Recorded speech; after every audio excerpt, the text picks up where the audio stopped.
Telangana high court జాబ్స్‌కు సంబంధించి మన website విత్‌చారి.inలో మాక్ practice టెస్ట్‌లు మరియు గ్రాండ్ టెస్ట్‌లు పూర్తి ఉచితంగా అందుబాటులో ఉంటాయి. ఈ వెబ్‌సైట్‌ను స్మార్ట్ మొబైల్ ఫోన్స్‌లో కూడా సులభంగా ఉపయోగించుకునేలా డిజైన్ చేశాము. కాబట్టి మీరు ఎప్పుడైనా, ఎక్కడైనా ఈజీగా ప్రాక్టీస్ చేయవచ్చు. అలాగే వెబ్‌సైట్ లింక్ కూడా కింద డిస్క్రిప్షన్‌లో ప్రొవైడ్ చేశాము. దయచేసి విజిట్ చేయండి. 2019 జూలైలో భారత ప్రధాని విడుదల చేసిన all India tiger estimation report 2018 ప్రకారం ఏ రాష్ట్రంలో పులుల సంఖ్య గరిష్టంగా ఉంది?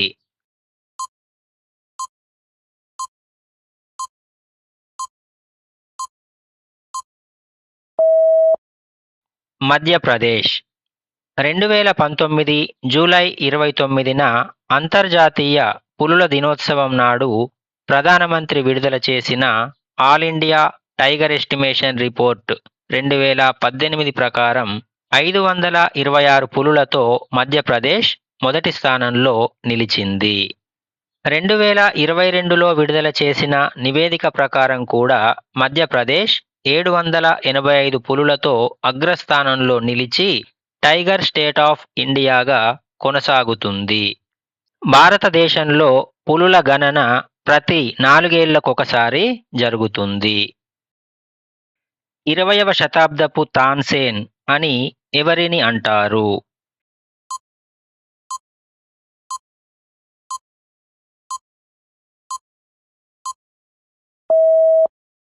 ఉస్తాద్ బడే గులాం అలీ ఖాన్. ప్రముఖ హిందుస్థానీ శాస్త్రీయ గాయకుడు ఉస్తాద్ బడే గులాం అలీ ఖాన్ను 20వ శతాబ్దపు తాన్సేన్ అని పిలుస్తారు. ఆయన పటియాలా ఘరానాకు చెందినవారు. ఆయనను మొఘల్ చక్రవర్తి అక్బర్ ఆస్థానంలోని దిగ్గజ సంగీత విద్వాంసుడైనటువంటి తాన్సేన్తో పోలుస్తారు. 1960లో వచ్చిన మొఘల్ ఏ ఆజం సినిమాలో ఆయన పాడిన పాటలు ఇప్పటికీ చిరస్థాయిగా నిలిచిపోయాయి. ఎంఎస్ స్వామినాథన్ను భారతదేశంలో డాష్ పితామహుడు అని పిలుస్తారు.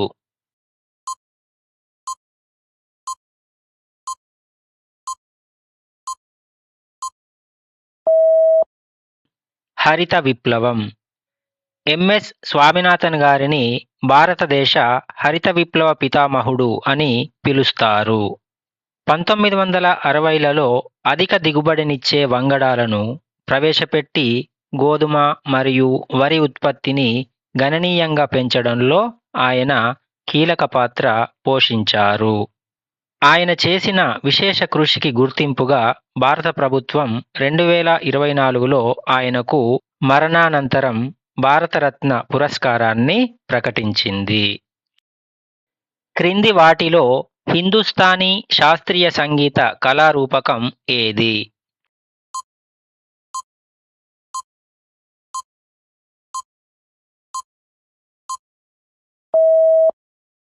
ఖయాల్. ఖయాల్ అనేది హిందుస్థానీ శాస్త్రీయ సంగీతంలో అత్యంత ప్రజాదరణ పొందిన మరియు ప్రధానమైన గాత్ర రూపం. ఖయాల్ అంటే అరబిక్ భాషలో ఊహ లేదా ఆలోచన అని అర్థం. మిగిలిన ఆప్షన్లలో గజల్ మరియు కవ్వాలి అనేవి సెమీ క్లాసికల్ లేదా భక్తి సంగీత ప్రక్రియలు కాగా, లవాని అనేది మహారాష్ట్రకు చెందిన ప్రసిద్ధ జానపద కళారూపం. దీర్ఘతరంగ వికిరణాన్ని గ్రహించే వాయువులను ఏమని పిలుస్తారు?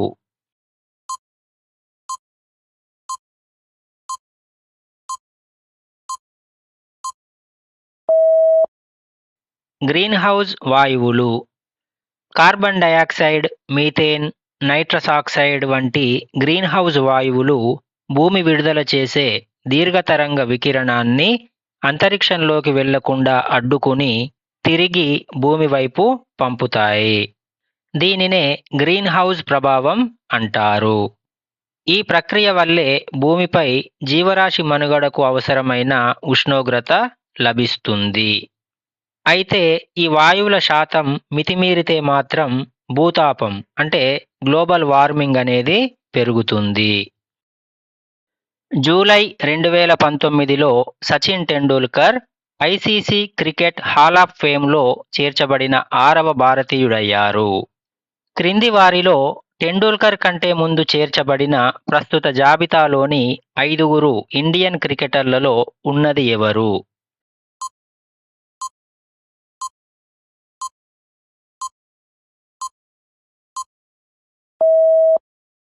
Bishan Singh Bedi. ICC cricket hall of fame 2009లో ప్రారంభమైంది. ఇందులో చోటు దక్కించుకున్న మొదటి 5గురు భారతీయులెవరంటే బిషన్ సింగ్ బేడి, కపిల్ దేవ్, సునీల్ గవాస్కర్, అనిల్ కుంబ్లే మరియు రాహుల్ ద్రావిడ్. వీరి తర్వాత 6వ భారతీయుడిగా సచిన్ టెండూల్కర్ జూలై 2019లో ఈ జాబితాలో చేరారు. ప్రస్తుతం 2026 నాటికి ఈ గౌరవం పొందిన భారతీయుల సంఖ్య 11కు చేరింది. ఆగస్టు 2019లో అంతరిక్ష పరిస్థితుల అవగాహన నియంత్రణ కేంద్రాన్ని ఇస్రో ఎక్కడ ప్రారంభించింది?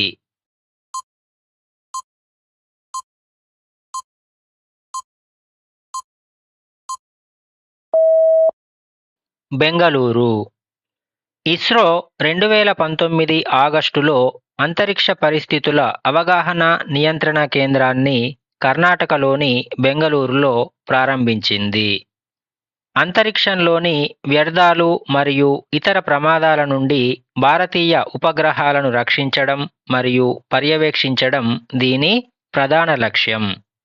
దీనిని నెట్రా అంటే network for space object tracking and analysis project కింద అభివృద్ధి చేశారు. ఎల్లోరాలోని ప్రసిద్ధిగాంచిన ఏకశిలా కైలాస దేవాలయాన్ని వీరు నిర్మించినట్లుగా చెప్పవచ్చు.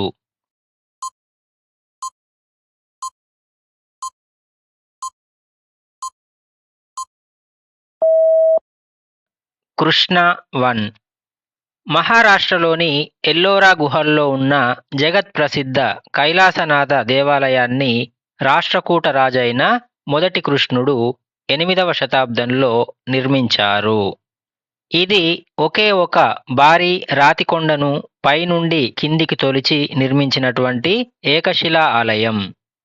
పరిమాణంలోనూ శిల్పకళా నైపుణ్యంలోనూ ఇలాంటి అద్భుతమైన ఏకశిలా నిర్మాణం ప్రపంచంలోనే అత్యంత అరుదైనది.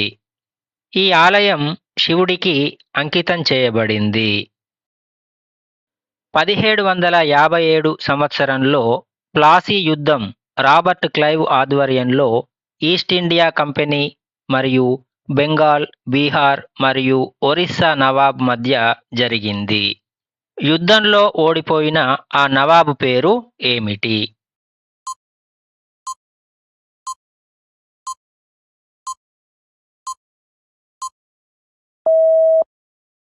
సిరాజ్ ఉద్ దౌలా.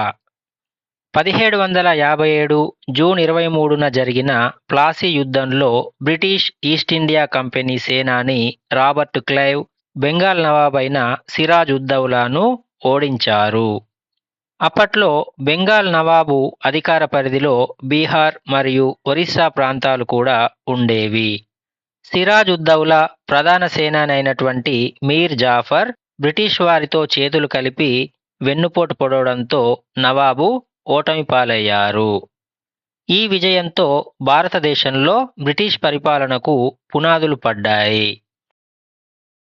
మగధ పాలకుడు, మగధ సామ్రాజ్య రాజైన అజాతశత్రు మరియు గౌతమ బుద్ధుడి మధ్య జరిగిన సంభాషణను ఏ బౌద్ధ గ్రంథం వివరించింది?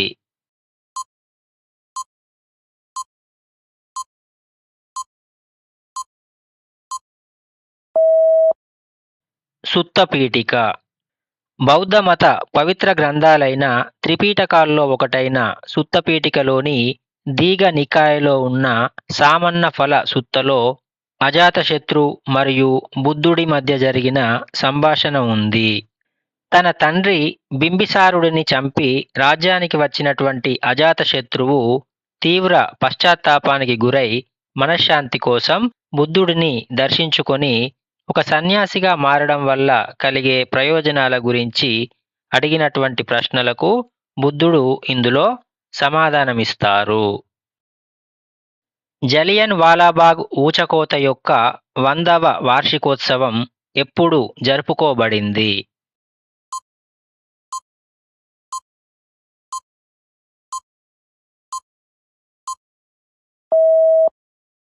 13 ఏప్రిల్ 2019.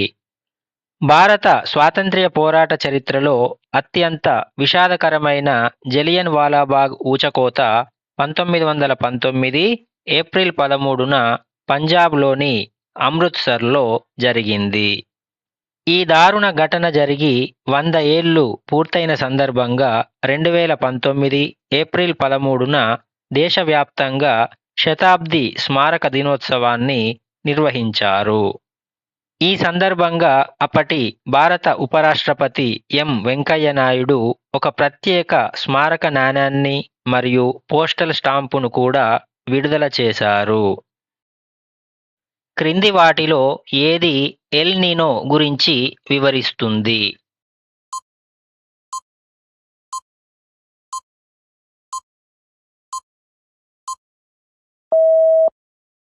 వాతావరణ రీతులపై ప్రపంచవ్యాప్త ప్రభావంతో పసిఫిక్ మహాసముద్రంలోని ఒక వాతావరణ వలయం.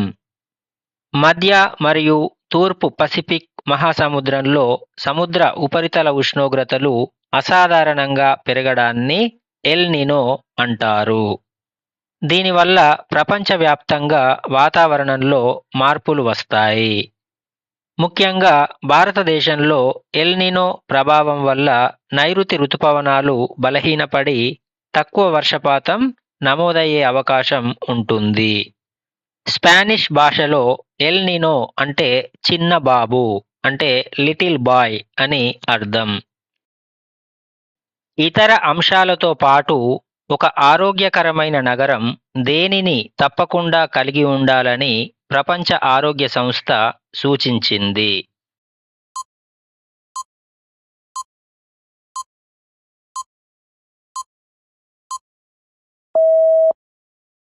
శుభ్రమైన మరియు సురక్షితమైన పరిసరాలు.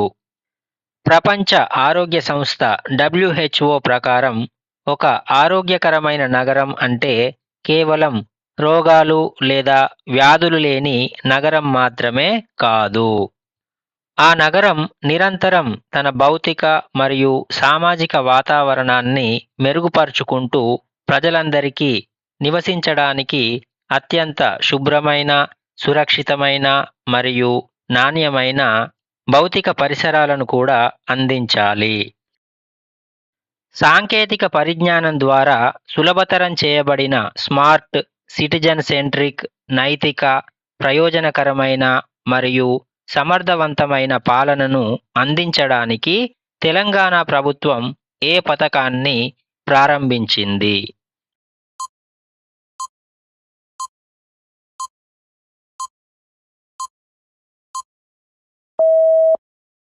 మీ సేవ. సాంకేతికతను ఉపయోగించి పౌరులకు స్మార్ట్, పారదర్శకమైన మరియు నైతికమైన పాలనను అందించడానికి తెలంగాణ ప్రభుత్వం మీ సేవ పోర్టల్ను ప్రారంభించింది. ఇది స్మార్ట్ గవర్నెన్స్. ఇక్కడ స్మార్ట్ అంటే simple, moral, accountable, responsive and transparent ఈ లక్ష్యంతో పనిచేస్తుంది. దీని ద్వారా వందలాది ప్రభుత్వ సేవలు ప్రజలకు డిజిటల్ రూపంలో వేగంగా అందుతున్నాయి. ఒక డాష్ ఆర్థిక వ్యవస్థలో అన్ని ఆర్థిక కార్యకలాపాలు మార్కెట్ ద్వారా నిర్వహించబడతాయి.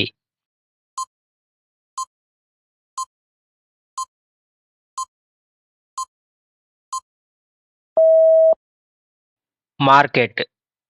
ఒక మార్కెట్ ఆర్థిక వ్యవస్థలో వస్తువులు మరియు సేవల ఉత్పత్తి, పంపిణీ మరియు ధరల నిర్ణయం వంటి అన్ని ప్రధాన ఆర్థిక కార్యకలాపాలు మార్కెట్ శక్తులైన డిమాండ్ మరియు సప్లై ద్వారా నిర్వహించబడతాయి.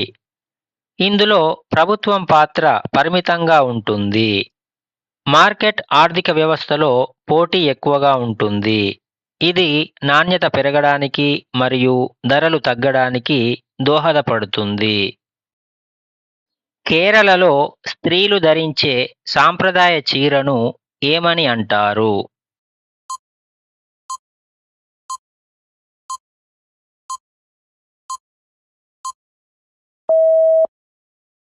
ముందుం నెరయతుం. కేరళలోని మహిళలు ధరించే అత్యంత పురాతనమైన మరియు సాంప్రదాయకమైన వస్త్రధారణను ముందుం నెరయతుం అని పిలుస్తారు. ఇందులో రెండు భాగాలుంటాయి.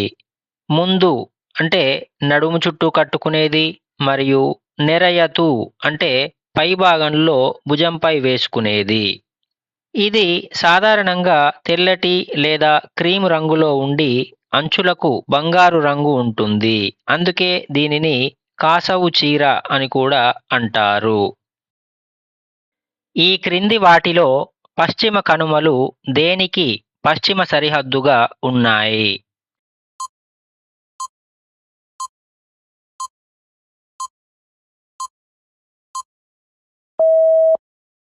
దక్కన్ పీఠభూమి. పశ్చిమ కనుమలు భారత ద్వీపకల్పంలోని పశ్చిమ తీరానికి సమాంతరంగా విస్తరించి ఉన్నాయి. ఇవి దక్కన్ పీఠభూమికి పశ్చిమ సరిహద్దుగా ఉన్నాయి. ఈ కనుమలు అరేబియా సముద్రం నుండి వచ్చే తేమతో కూడిన గాలులను అడ్డుకోవడం వల్ల పశ్చిమ తీర ప్రాంతంలో భారీ వర్షాలు కురుస్తాయి. పశ్చిమ కనుమలను మహారాష్ట్ర, గోవా మరియు కర్ణాటక రాష్ట్రాల్లో సహ్యాద్రి అని కూడా పిలుస్తారు. భారత రాజ్యాంగం యొక్క దిగువ పేర్కొన్న ఏ భావనలు ఐర్లాండ్ నుండి తీసుకోబడ్డాయి?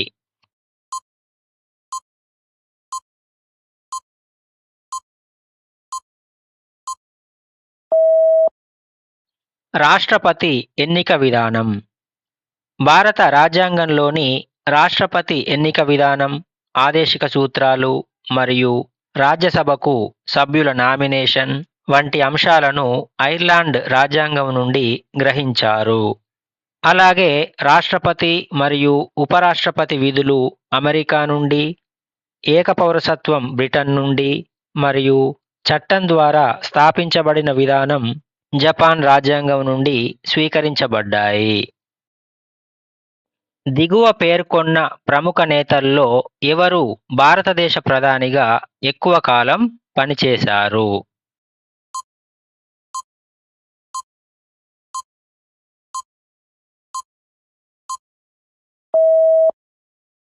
జవహర్లాల్ నెహ్రూ. స్వతంత్ర భారతదేశానికి మొదటి ప్రధానమంత్రి అయిన జవహర్లాల్ నెహ్రూ అత్యధిక కాలం ఆ పదవిలో కొనసాగారు. ఆయన 15 ఆగస్టు 1947 నుండి 27 మే 1964 వరకు సుమారు 16 ఏళ్ల 286 రోజులు ప్రధానిగా బాధ్యతలు నిర్వర్తించారు. పదవిలో ఉండగానే మరణించిన మొదటి భారత ప్రధాని కూడా నెహ్రూనే. ఆయనను ఆధునిక భారతదేశ శిల్పి అంటే ఆర్కిటెక్ట్ ఆఫ్ మోడర్న్ ఇండియా అని కూడా అంటారు. వాతావరణ శాఖ ప్రకటించే ఆరెంజ్ హెచ్చరిక దేనిని సూచిస్తుంది?